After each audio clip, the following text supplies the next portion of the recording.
주님은 나의 최고봉 5월 1일 묵상을 시작하겠습니다. 오늘의 제목은 신앙의 표준입니다. 오늘의 말씀을 읽겠습니다. 고린도후서 5장 7절입니다. 이는 우리가 믿음으로 행하고 보는 것으로 행하지 아니함이로라. 아멘. 5월 첫째 날 주님은 나의 최고봉 묵상을 시작합니다. 5월 달에도 주님은 나의 최고봉으로 은혜로운 한 달을 보내시기로 결단하시길 바랍니다. 오늘 묵상의 제목은 신앙의 표준입니다. 영어 원서 제목에는 Insight not emotion이라고 이야기하고 있습니다. 직역하면 감정이 아니라 통찰력, 이 정도가 될 것입니다. 우리는 신앙생활할 때 감정에 이끌리기가 쉽습니다. 그래서 내 감정이 뜨거우면 열심히 주의를 하다가도 또 감정이 식으면 주의 일과 예배에 흥미를 잃을 때가 있습니다. 이것이 감정에 이끌리는 신앙생활의 단점이죠. 통찰력이란 무엇일까요? 내가 뜨거울 때도 내가 찾아갈 때도 주님께서 나와 함께 하심을 영적인 눈으로 바라보는 것입니다. 우리가 감정에 이끌리는 신앙생활하면 우리 신앙이 요동치기가 쉽습니다. 그러나 영적인 눈으로 어떤 상황 가운데서도 심지어 내 마음이 낙담되고 차가울 때도 주님이 나와 함께 계심을 보면은 우리가 신앙적으로 흔들리지 않고 걸어갈 수가 있습니다. 그래서 5월달의 주제가 기분에 이끌리지 마십시오입니다. 5월 한 달 동안 우리 감정의 기복을 타고 신앙생활이 요동치는 것이 아니라 영적인 눈을 열어 주님이 계심을 바라보는 은혜가 있길 바랍니다. 주님은 나의 최고봉을 통해 이런 은혜를 누리시길 바랍니다. 오늘 말씀에서도 이 부분을 이야기하고 있습니다. 고린도후서 5장에서 바울은 우리가 이 땅을 사는 동안 육체라는 장막을 짊어지고 산다고 이야기하고 있습니다. 고린도후서 5장 4절에 참으로 이 장막에 있는 우리가 짐진 것 같이 탄식하는 것은 벗고자 함이 아니요 오히려 덧입고자 함이니 죽을 것이 생명에 삼킨 바 되게 하려 함이라. 그리고 오늘 읽은 말씀에서는 우리가 믿음으로 행하고 눈으로 보는 것으로 행하지 않는다고 이야기하고 있습니다. 눈으로 보는 것은 무엇입니까? 눈에 나타나는 성령님의 역사, 하나님의 임재입니다. 그런데 그것이 보이지 않아도 믿음의 눈으로 이 죽을 육신 가운데, 죄된 육신 가운데 하나님의 임재를 경험하면서 사는 것입니다. 이것이 어떤 은혜인지를 오늘 묵상을 통해서 들어보도록 하겠습니다. 오늘의 묵상입니다. 한동안 우리는 하나님의 보살핌을 의식하며 삽니다. 그러다가 하나님께서 우리를 주의 사역을 위해 사용하려고 하시면 우리는 슬픈 기색을 띠고 고난과 역경에 대해 말합니다. 주의 사역을 하게 되면 하나님은 언제나 우리로 하여금 눈에 띄지 않게 하십니다. 그러나 우리는 할 수만 있으면 영적으로 눈에 띄고 싶어 합니다. 하나님께서 하늘 문을 닫으시고 놀라운 영감을 허락하지 않으실 때에도 당신은 일상적 의무를 성실히 수행할 수 있습니까? 어떤 사람들은 언제나 흘러넘치는 영감과 함께 금빛 후광을 띤 성자처럼 빛나기를 원합니다. 그래서 다른 성도들이 자신을 특별히 대해주기를 원합니다. 그러나 금태로 된 후광을 쓰기를 원하는 성도들은 이 땅에서 아무 쓸모가 없습니다. 그러한 성도들은 비정상적이며 일상적인 삶에 맞지 않습니다. 사실 하나님을 전혀 닮지 않았습니다. 우리는 이 땅에서 일을 해야 하는 평범한 사람들입니다. 미완성의 천사가 아닙니다. 다만 위로부터 거듭났기에 이 땅의 모든 요란함을 이기고 거룩하게 설 수 있는 무한한 능력을 소유한 자들입니다. 만일 희귀한 영감의 순간들을 끊임없이 원한다면 이는 우리가 원하는 것이 하나님이 아니라는 증거입니다. 우리는 하나님께서 우리를 찾아오셔서 말씀하셨던 특별한 순간에 집착합니다. 그래서 하나님께서 그 순간들을 끊임없이 재현하시기를 고집합니다. 그러나 하나님께서 우리에게 원하시는 것은 믿음으로 행하는 것입니다. 당신은 어떤 영감이나 갑작스러운 하나님의 손길이 없이 스스로 일어서야 합니다. 그러면 그때 놀라운 깨달음이 임합니다. 주님은 언제나 이곳에 계셨는데 나는 왜 그 사실을 알지 못했을까? 특이한 순간들은 갑작스러운 영감의 순간들일 뿐입니다. 하나님께서는 우리가 그러한 순간들에 의해 곁길로 빠질까 염려하십니다.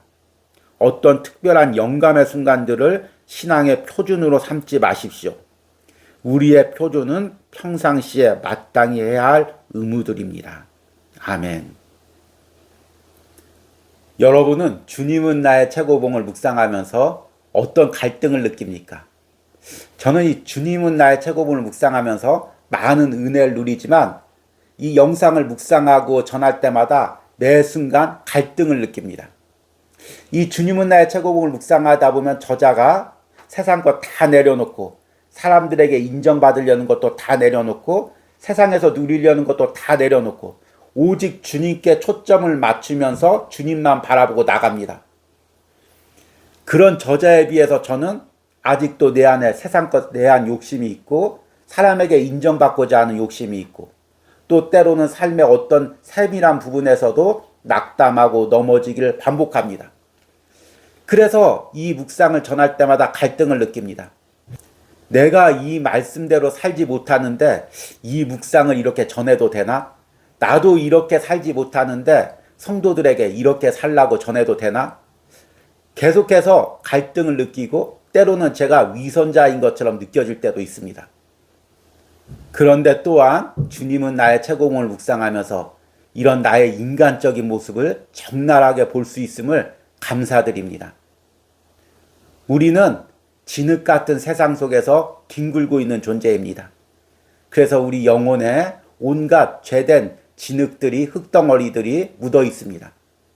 그러나 그 진토 속에서도 그 흙먼지 속에서도 우리는 하나님의 거룩함을 바라봅니다. 바울의 말처럼 우리는 육체의 장막 속에서 하나님의 거룩함을 덧입기 위해서 몸부림치는 자들입니다. 진흙 속에서도 하나님의 거룩함을 바라보는 것입니다. 이것이 주님은 나의 최고봉이 우리에게 주는 은혜입니다. 여러분들은 어떻습니까? 주님은 나의 최고봉을 묵상하면서 많은 갈등이 있을 것입니다. 내가 이대로 살 수 있나? 지금 나는 매일같이 세상에서 다투고 싸우고 조금의 이익이라도 더 얻기 위해서 몸부림치는데 이 말씀처럼 살 수 있나? 이런 갈등을 느낄 것입니다. 그런데 여러분들이 살고 있는 그 진흙 속에서도 장터 같은 악다구니 속에서도 여러분들이 하늘을 바라보는 것입니다. 하나님의 거룩을 소망하는 것입니다. 이것이 저자가 이야기하는 주님께 초점을 맞추는 삶입니다. 하나님께서 하늘문을 닫으시고 놀라운 영감을 허락하지 않으실 때에도 당신은 일상적인 의무를 성실히 수행할 수 있습니까? 어떤 사람은 언제나 흘러넘치는 영광과 함께 금빛 후광을 띤 성자처럼 빛나기를 원합니다. 그러나 금태로 된 후광을 쓰기를 원하는 성도들은 이 땅에서 아무 쓸모가 없습니다. 우리는 이 땅에서 일을 해야 하는 평범한 사람들입니다. 미완성 천사가 아닙니다. 다만 위로부터 거듭났기에 이 땅의 모든 요란함을 이기고 거룩하게 설 수 있는 무한한 능력을 소유한 자들입니다. 우리는 이 세상과 동떨어진 존재가 될 수가 없습니다. 죄된 육체의 장막을 입고 있기에 이 죄된 세상 속에서 살아갑니다. 매일같이 세상 사람들과 싸우고 때론 찢기고 욕망하고 때론 죄를 지으며 살아가고 있습니다.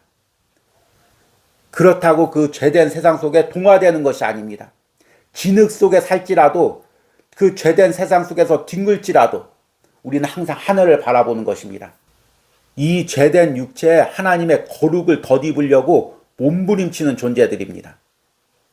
내가 세상에서 떨어진 고고한 영성이 아닌 오늘 묵상처럼 뒤에서 성자의 후광이 빛나는 그런 영적인 모습이 아닌 일상적인 모습 속에서 하나님의 임재를 경험해 보시기 바랍니다. 오늘은 거룩한 주일입니다.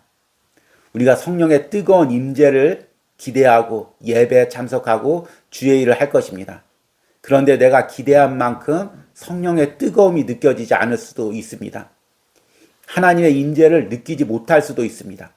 그러나 내가 주어진 자리에서 예배하고 주의 일을 할 때 하나님이 지금 내 옆에 계심을 알 수 있을 것입니다. 우리가 앞으로 일주일간 보내야 될 세상 속에서도 마찬가지입니다. 여러분 중에서는 내일 회사에 출근하면 한 주간 전쟁터 같은 속에서 보내야 되는 사람들도 있을 것입니다. 또 우리 가족이 분쟁과 갈등 속에 있을 수도 있습니다. 내 마음이 풍랑이는 것처럼 요동칠 수도 있습니다. 그러나 그 가운데서도 하나님의 임재를 경험해야 됩니다. 하나님의 거룩함을 경험해야 됩니다. 나는 이런 상황 속에 있으니까 하나님의 임재나 거룩과는 상관이 없어. 나는 이런 상황이니까 주님은 나의 최고봉도 묵상할 상황이 안 돼. 이렇게 이미 낙담하고 포기하는 것이 아니라 진흙 같은 세상 속에서 육체의 장막을 입고 하나님의 거룩함을 덧입기 위해서 몸부림치는 은혜가 한 주간 동안 여러분들의 삶과 심령에 있길 바랍니다. 오늘의 적용 질문은 그동안 4개월 동안 묵상했던 주님은 나의 최고봉을 돌이켜보고 또 5월 달에 새롭게 주님은 나의 최고봉을 묵상하고 은혜 속으로 들어가기를 결단하면서 적용해 보시기 바랍니다. 오늘의 적용 질문입니다. 그동안 내가 주님은 나의 최고봉을 묵상하면서 느꼈던 갈등들은 무엇입니까? 주님은 나의 최고봉 묵상을 통해 내가 사는 세상 속에서 주님의 거룩을 덧입기를 기도하시기 바랍니다. 우리 기도하겠습니다. 주님, 나는 세상이라는 진토 속에서 살고 있습니다. 매일같이 죄라는 더러운 먼지를 뒤집어 쓰고 육체의 장막을 입고 신음하고 있습니다. 그러나 주님, 그 가운데서도 주님의 거룩을 덧입기를 원합니다. 주님, 주님의 거룩함을 향해서 몸부림치며 나가기를 원합니다. 나는 비록 육체로 인해 무너지고 죄를 짓고 갈등하고 있지만 하나님, 계속해서 주님은 나의 최고봉을 통해 하나님의 거룩함을 향해 달려가기를 원합니다. 주저하지 않게 하여 주시옵소서. 멈추지 않게 하여 주시옵소서. 포기하지 않게 하여 주시옵소서. 5월 한 달도 주님은 나의 최고봉 묵상을 통해 하나님의 은혜 가운데 거룩함 가운데 살기는 은혜가 이 묵상에 동참하는 모든 심령 가운데 역사하기를 간절히 소망합니다. 예수님의 이름으로 기도했습니다. 아멘.